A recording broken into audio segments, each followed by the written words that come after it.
এখানে আজকে তারেক রহমান খুব দুর্দান্ত একটা বক্তব্য দিয়েছে ইলিয়াস। সেখানে তিনি বলেছেন যে আমাদের প্রধান প্রতিপক্ষ দুর্বল হয়ে পড়েছে, এটা মনে করে তারপরও এই নির্বাচন, যে নির্বাচনটি আগামীতে হবে, এটা হবে ইতিহাসের সবচেয়ে কঠিনতম নির্বাচন। তারেক রহমান বলেছেন আমাদের কিছু কিছু নেতাকর্মী মনে করছেন যে আমরা ক্ষমতায় চলে গেছি, আমরা ক্ষমতায় যাইনি, যাব কিনা সেটাও জানি না। এবং তিনি কর্মীদের বলছেন যে আমরা তখনই ক্ষমতায় যাব যখন জনগণ আমাদের সমর্থন দেবে। এখন জনগণ আমাদের সমর্থন দেবে কিনা এটা কি আমরা জানি? তারেক রহমান বলছেন বাংলাদেশে শেষ নির্বাচন হয়েছে কবে? 1/11 আগে বিএনপি যেবার জিতছে, এরপরে এখন তো নির্বাচন হয়নি। তার মানে এই লম্বা সময়, প্রায় 20 বছরের মতো সময় মানুষ ভোট দিতে পারেন। তার মানে মানুষের ভোটাধিকার কোথায় চলে গেছে, মানুষের কনসেপ্ট কোথায় চলে গেছে। যুব সমাজ বা যেই নতুন ভোটার, কয়েক লক্ষ, 6 থেকে 8 কোটি ভোটার, এই নতুন ভোটারদের চিন্তা কি, এটা কিন্তু বিএনপির অনেকেই জানে না। এটা কে বলছেন? তারেক রহমান বলছেন আজকের বক্তব্যে। এবং তিনি বলছেন আমাকে অনেকেই বলেন, খেয়াল করবেন, আমাকে অনেকেই বলেন অমুক দল নারীদের মধ্যে কাজ করে, অমুক দল হুজুরদের মধ্যে কাজ করে, অমুক দল শিক্ষার্থীদের মধ্যে কাজ করে, আমরা কেন পারছি না? তারেক রহমান মেবি এটাকে হয়তো বা জামাতকে ইঙ্গিত করে বলছে। তারেক রহমান খুব চমৎকার উত্তর দিয়ে বললেন আপনারা অমুক কি করে তমুক কি করে সেটা না বলে আপনারা নিজেরা কেন কাজ করেন?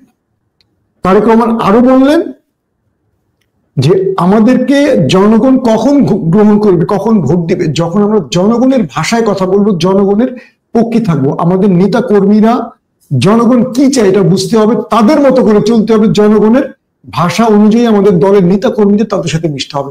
মানে আজকে তারেক রহমান যে কথাগুলো বললেন ইলিয়াস, আমার কাছে মনে হচ্ছে বিগত সময় তার কাছে আমাদের মতো অনেকেই আমরা যে তথ্যগুলো তার কাছে পাঠিয়েছি, এগুলো তথ্য সে তার কাছে পৌঁছে গেছে এবং তিনি সেগুলো বুঝতে পারছেন যে আগামী নির্বাচনে বিএনপি একটা বড় রকম চাপে পড়তে পারেন। কিরকম? যে মানুষ বলছে যে বিএনপি ক্ষমতায় চলে আসবে, তারেক রহমান বলছেন যে বিএনপি ক্ষমতা আসবে কিনা সেটাও এখনো কেউ জানে না, তার নিজের বক্তব্য আজকে।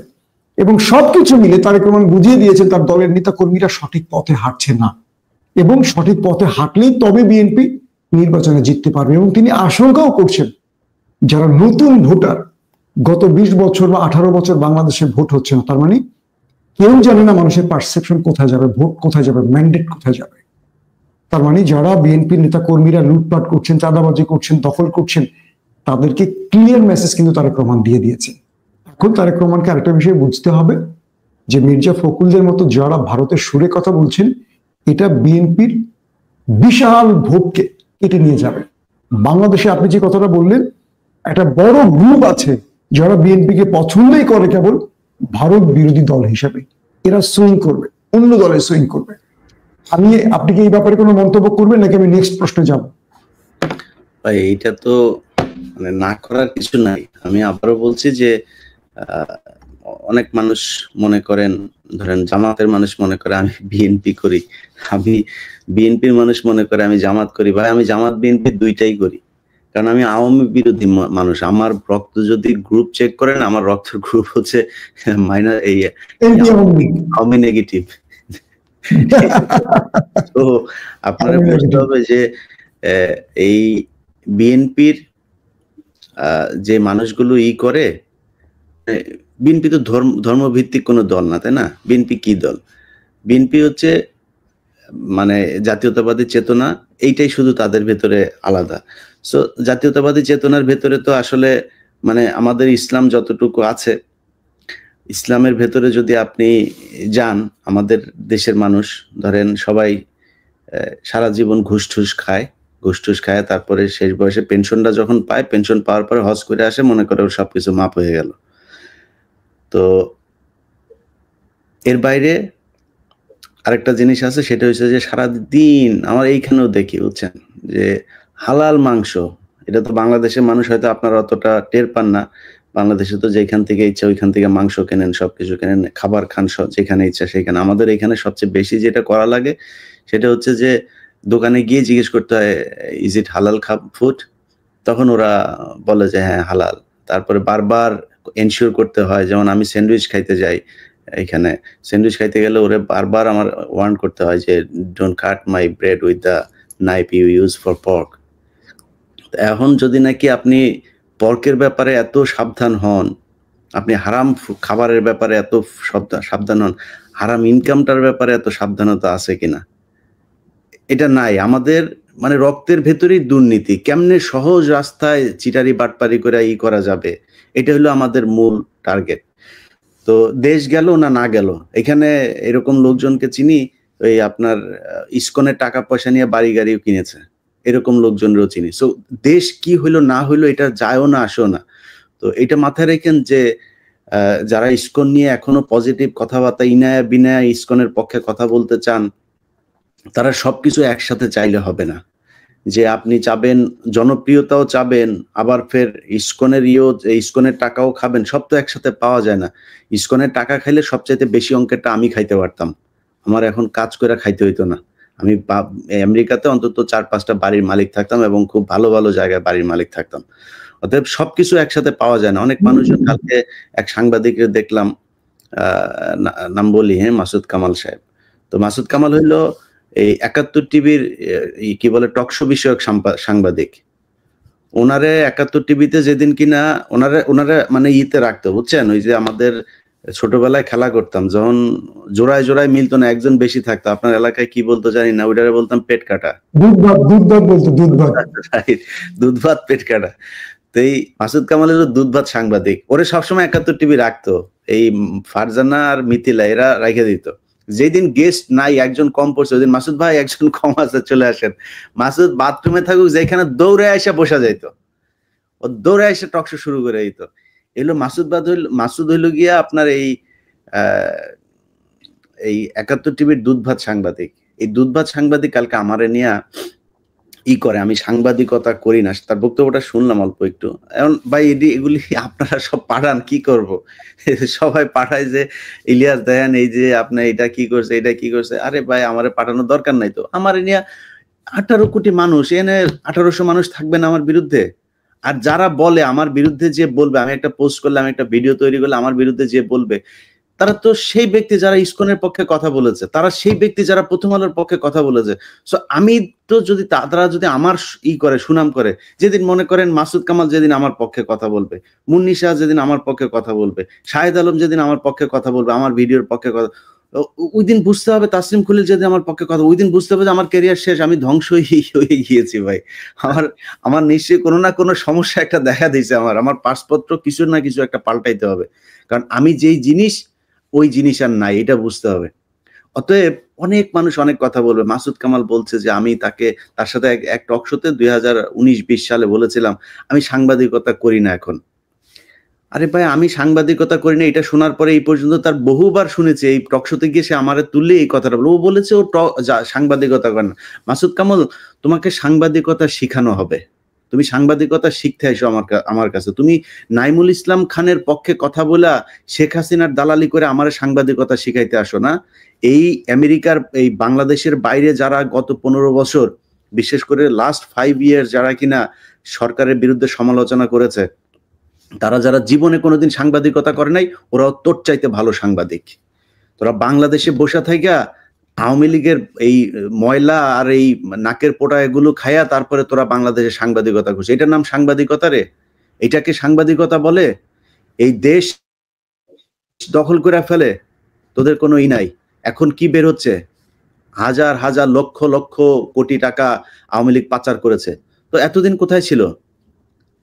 এতদিন এই খবরটা আসে নাই কেন? মানে মাসুদ কামাল প্রসঙ্গে আমার যেটা মনে হয়, তিনি ব্যক্তিটা আওয়ামী লীগ, কিন্তু পোশাকটা পরেন বিএনপি বা নিরপেক্ষ, একটা শার্ট পরেন ওইটা, কিন্তু ভেতর পুরোটাই তার। এই যে 21শে আগস্ট গ্রেনেড মামলায় যেটা রায় আসতে দেখছেন, তাকে নিয়ে সে বিতর্ক তৈরির চেষ্টা করছে। আচ্ছা, একটা মানুষকে প্রশ্ন করেছে কেউ যে এতটা বছর, এতটা যুগ ধরে বাবর যে বিনা অপরাধে জেলে ছিলেন, এখন প্রমাণ হলো যে তিনি অপরাধে জড়িত নন, তাহলে তার জীবনের মূল্যবান সময়গুলো কে তাকে ফেরত দেবে, এবং তার জীবনের এটার ক্ষতিপূরণ কে দিবে? এটা নিয়ে কেউ কথা বলছে না। এটার জন্য তো এরা দায়ী। এই যে আজকে এই প্রথম আলোর বেলিস্টার কতগুলো রিপোর্ট করছে বাবরকে অপরাধী সাজিয়ে, এখন তাদের বিরুদ্ধে কি মামলা করা উচিত না? কে করবে? বিএনপি মামলা করবে? এবং এটা না 21শে আগস্ট আমি কালকে একটা ভিডিও দেখছিলাম, আমি তো প্রথম আলো নিয়ে তো আমি কাজ করছি, আমার তো দ্বিতীয় পর্ব আসবে এবং আসিফ নজরুলকে নিয়েও তো দ্বিতীয় পর্ব আসবে। সো আমি তো ওগুলিতে এই জিনিসগুলো অনেকগুলো জিনিস পেলাম কালকে হাতে। তো এই প্রথম আলোর মতিউর যে বক্তব্য দিয়েছে 21শে আগস্ট নিয়ে, একদম আগের সরকার ভারতের বিরুদ্ধেও কথা বলতে চেয়েছিল, হ্যাঁ, মানে ভারতকে বাঁচানোর জন্য তার আকুতি কত। তো এটাই বলছিলাম যে মাসুদ কামালদের মতো সাংবাদিকরা আমাদেরকে সাংবাদিকতা শিখায়। আমরা সাংবাদিকতা যতদিন বাংলাদেশে ছিলাম না, 14 সালের ভোটের ওই কথা মনে রাখা দরকার। আমি বাংলাদেশে এমন কোনো কারোরে করি নাই, মানে ট্যাক্স দিয়া তারপরে চলি নাই, যখন যেটা মনে হয়েছে। এই আমি যার সাথে লাইভ করছি এই ব্যক্তি আমার যুগ্ম সম্পাদক ছিল, ওনারা জিজ্ঞেস করেন যে আর্মি, আমার নিউজে আর্মি পর্যন্ত অফিস ঘেরাও করেছে। সো আমি এত এত করে তেল দিয়া তারপরে কারোর সাথে চলি, কখনই চলি না, আল্লাহ যেন জীবনের শেষ দিন পর্যন্ত না চলায়। তো মাসুদ কামালের কাছ থেকে যদি নাকি আমার শিখতে হয়, তাইলে আমারে গলায় দড়ি দিয়ে মারা যাইতে হবে, এই ছাড়া কোনো কিছু নাই। মানে মাসুদ কামালদের কাছে জীবনে কোনদিন এই সাংবাদিকতার দন্তস্ব শিখতে যাওয়া যাবে না, কারণ এরা সাংবাদিকতা শিখায় হচ্ছে ইসলামের কথা শুনলেই ছ্যাদ করে ওঠে। এদের সাংবাদিকতা হচ্ছে ভারতকে বাঁচানো, প্রথম আলোকে বাঁচানো, ইসকনকে বাঁচানো। এরা এই যে গত যে ইসকন যে এত বড় একটা ঘটনা ঘটাইলো, সেইখানে দেখেন কয়েকটা টেলিভিশন পত্রিকা তারা নিউজ করছে কি ইসকনের গ্যাঞ্জাম, ইসকনের সাথে শিবিরের গ্যাঞ্জাম, মানে ইসকন যে সরাসরি তারা জবাই করে মারলে এই নিউজই নাই কোথাও। পুলিশের সাথে ইসকনের গ্যাঞ্জামে একজন মারা গেছে। এগুলো বাংলাদেশের মানে একদম প্রথম সারির গণমাধ্যম এগুলো। এখন মাসুম কামালের যদি নাকি 71 টাকা ডাক দেওয়া হয় যে ভাই বিকাশ করে 2000 টাকা পাঠাই দিচ্ছি, ও তো যখন বাসায় থাকে তখন তো বিকাশ করে পাঠায়, তো এই বিকাশের সাংবাদিকদের বলে ভাই 2000 টাকা পাঠাই দিচ্ছি, একটু আসেন, তাড়াতাড়ি আসেন, এটা নিয়ে একটু কথা বলতে হবে। 71 জানে যে এই মাসুদ কামাল কিভাবে কথা বলবে, এই কারণে ওরা হচ্ছে এই দুধভাত সাংবাদিক হিসাবে এদেরকে পোষে। তো যাই হোক, এখন আপনি যেই প্রশ্ন করেছিলেন ওই প্রশ্নের মধ্যে ফেরত যাই যে বিএনপির আমি মনে করি যে যারা এখন পর্যন্ত এই বাংলাদেশে মনে করেন যে আপনি আওয়ামী লীগ এবং ভারতের পক্ষে কথা বলবেন এবং বিএনপির লোকজন আপনার দলে থাকবে, আপনার হয়ে কথা বলবে, আপনার পক্ষে বিপদে পাশে থাকবে, এটা আমি মনে করি না কোনোদিনও সম্ভব। ইন্ডিয়ার সমস্যাটা হচ্ছে ধরেন তারা সারা বছর আপনার করে দেন, মাঝখানে বাংলাদেশ তাদের গরুর রপ্তানি, এই গরুর মাংস নেয়নি, বাংলাদেশকে অনুরোধ করেছে যে গরুর মাংস যেন নেওয়া হয়, আবার এরা ওই গরু ঠ্যাঙ্গের মধ্যে ধরে বসে থাকে যে এটা তাদের তারা এটা করতে দিবে না। আরে বাপ, তুই সারা পৃথিবীর ভেতরে তৃতীয় বৃহত্তম গরুর মাংস রপ্তানিকারক দেশ হচ্ছে ভারত, এখন তুমি বলো যে আমি গরু রপ্তানি করতে দিব না, গরু আমার মা।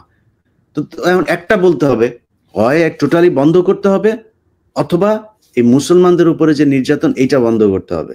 তো তারা দুইটাই একসাথে চালায় যায়, যখন যেটা যেভাবে সুবিধা হয় তারা সেইভাবে চালায়, এই হচ্ছে অবস্থা। এখন আমাদের দেশের যে কথাটা আপনি বলছিলেন যে মানুষের কি মানুষ ভাই প্রস্তুত আছে, ভারত যদি নাকি যুদ্ধ করতে চায় তাহলে গাজোয়ায় হিন্দ শুরু হইলে বাংলাদেশের মানুষ সেই যুদ্ধে শহীদ হওয়ার জন্য প্রস্তুত আছে।